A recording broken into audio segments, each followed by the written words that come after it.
വെടിനിർത്തൽ നെതന്യാഹുവിന്റെ തന്ത്രം. ആയുധപ്പുര നിറയാൻ കാത്തിരിക്കുന്നു. അനിശ്ചിതത്വങ്ങൾക്കും അഭ്യൂഹങ്ങൾക്കുമൊടുവിൽ ഗസയിൽ വെടിനിർത്തൽ പ്രാബല്യത്തിൽ വന്നതിന്റെ സന്തോഷത്തിലാണ് ലോകം. ഇതിന്റെ ഭാഗമായി ഹമാസ് തയ്യാറാക്കിയ പട്ടിക പ്രകാരം 3 വനിതാ ബന്ദികളെ റെഡ് ക്രോസ് വഴി ഇസ്രായേലിന് കൈമാറുകയും ചെയ്തിട്ടുണ്ട്. വരും ദിവസങ്ങളിൽ കൂടുതൽ ബന്ദി കൈമാറ്റം ഉണ്ടാകുമെന്നാണ് പ്രതീക്ഷ. വെടിനിർത്തൽ താൽക്കാലികമാണെന്ന് ഇസ്രായേൽ പ്രധാനമന്ത്രി ബെഞ്ചമിൻ നെതന്യാഹുവിന്റെ പ്രസ്താവന പുറത്തു വന്നു കഴിഞ്ഞു. എന്നാൽ ഇപ്പോൾ പുറത്തുവരുന്ന സൂചനകൾ അത്ര ശുഭകരമായ ഒന്നല്ല.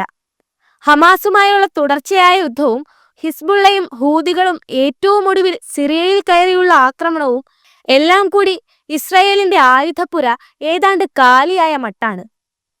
ജോ ബൈഡൻ അമേരിക്കൻ പ്രസിഡന്റ് സ്ഥാനമൊഴിയുന്നതിന് മുൻപ് ഇസ്രായേലിന് പ്രഖ്യാപിച്ച സഹായം പൂർണ്ണമായി ലഭിച്ചിട്ടില്ല. ഇനി ട്രംപ് അധികാരത്തിലേറിയാൽ ഇസ്രായേലിന്റെ ആയുധപ്പുര നിറയാൻ സമയമെടുക്കും. ഈ നീക്കത്തിനായുള്ള കാത്തിരിപ്പിലാണ് പ്രധാനമന്ത്രി നെതന്യാഹു എന്നാണ് സൂചന. അങ്ങനെ ട്രംപ് അധികാരത്തിലേറി ഇസ്രായേലിന് ആയുധങ്ങൾ നൽകുന്നതുവരെയും കാത്തിരിക്കുന്നതിനുള്ള നെതന്യാഹുവിന്റെ തന്ത്രമാണ് വെടിനിർത്തൽ കരാർ എന്നാണ് സൂചന. ഇത് മനസ്സിലാക്കിയെന്നോണം ഇസ്രായേലിന് യമൻ അടക്കമുള്ള രാഷ്ട്രങ്ങളുടെ മുന്നറിയിപ്പും വന്നിട്ടുണ്ട്. ഇനിയും യുദ്ധം തുടർന്നാൽ കാര്യങ്ങൾ ഒരിക്കലും പഴയപടി ആകില്ലെന്ന് ഹൂതികളും പ്രഖ്യാപിച്ചിട്ടുണ്ട്. മാത്രമല്ല, വീണ്ടും ഇസ്രായേൽ യുദ്ധത്തിന് തയ്യാറെടുക്കുകയാണെന്ന് നെതന്യാഹുവിന്റെ വാക്കുകളിൽ നിന്നു തന്നെ വ്യക്തമാണ്. ഹമാസുമായുള്ള വെടിനിർത്തൽ താൽക്കാലികമാണെന്നായിരുന്നു നെതന്യാഹുവിന്റെ പുതിയ പ്രസ്താവന. ലെബനനിലും സിറിയയിലും ഇസ്രായേലിനുണ്ടായ സൈനിക വിജയമാണ് ഹമാസിനെ വെടിനിർത്തലിന് പ്രേരിപ്പിച്ചതെന്നും ഇസ്രായേലിന് പോരാട്ടം തുടരാൻ അവകാശമുണ്ടെന്നും വെടിനിർത്തൽ കരാർ നടപ്പാക്കാൻ കഴിഞ്ഞുവെന്നുമായിരുന്നു നെതന്യാഹു പറഞ്ഞത്.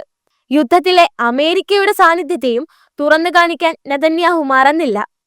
അമേരിക്കയുടെ മറവിൽ ഇസ്രായേൽ നടത്തിയ നരഹത്യകൾ തുടരാൻ ഇനിയും അമേരിക്കയെ കൂട്ടുപിടിക്കുമെന്നാണ് നെതന്യാഹു തുറന്നു പറഞ്ഞത്. നേരത്തെ വിട്ടയക്കുന്ന ബന്ദികളുടെ പേരുകൾ ഹമാസ് പുറത്തുവിടാതെ വെടിനിർത്തലിന് ഇല്ലെന്നാണ് ഇസ്രായേൽ പ്രധാനമന്ത്രി അറിയിച്ചത്.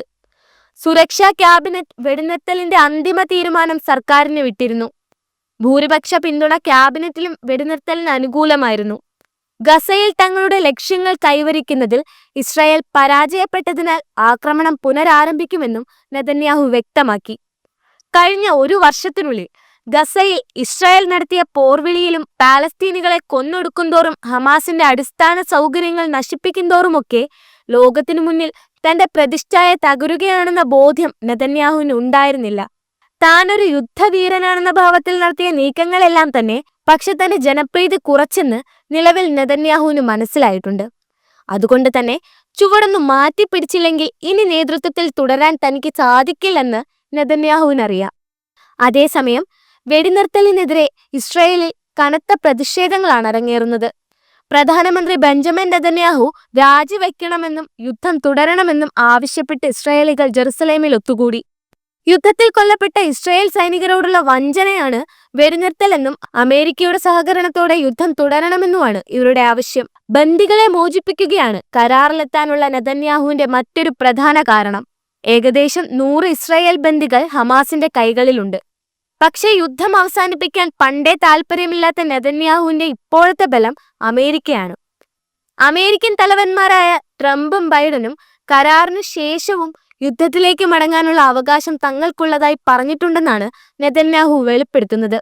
ഇതുവരെ കുറഞ്ഞത് 46,788 പാലസ്തീനുകളുടെ, കൂടുതലും സ്ത്രീകളുടെയും കുട്ടികളുടെയും ജീവൻ അപഹരിച്ച യുദ്ധത്തിന് അമേരിക്ക നിരന്തരമായ രാഷ്ട്രീയ, സൈനിക, രഹസ്യാന്വേഷകമായ പിന്തുണ നൽകുന്നുണ്ടെന്നത് പരസ്യമായ രഹസ്യമാണ്.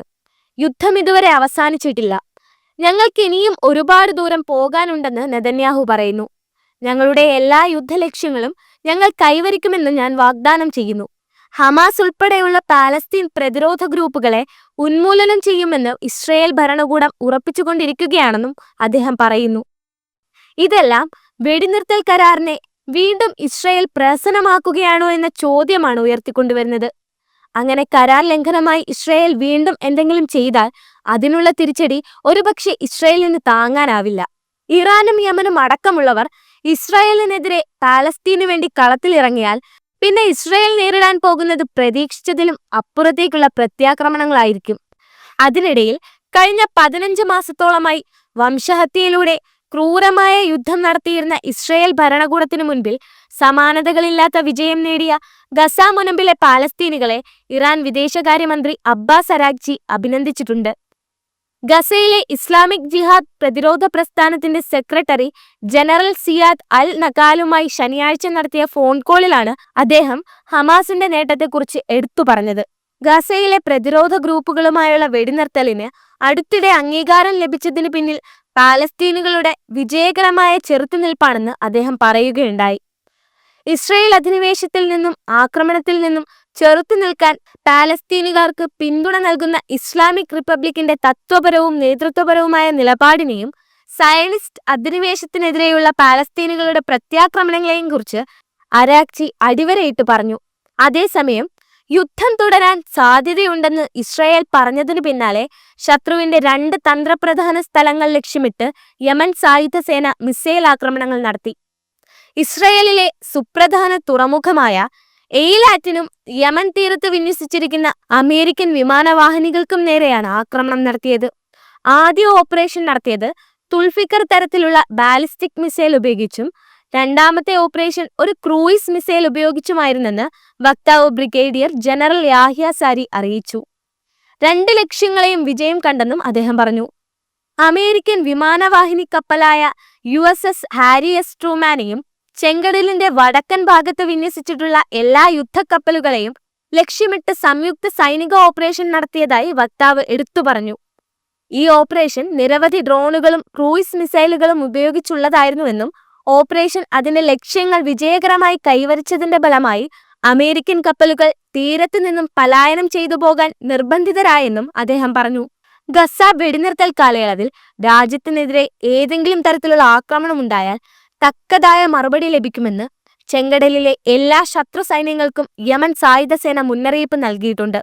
അത്തരത്തിലുള്ള ഏതൊരു ആക്രമണമുണ്ടായാലും ശത്രുക്കൾ കടുത്ത വെല്ലുവിളികൾ നേരിടേണ്ടി വരുമെന്നും യമൻ മുന്നറിയിപ്പ് നൽകി കഴിഞ്ഞു.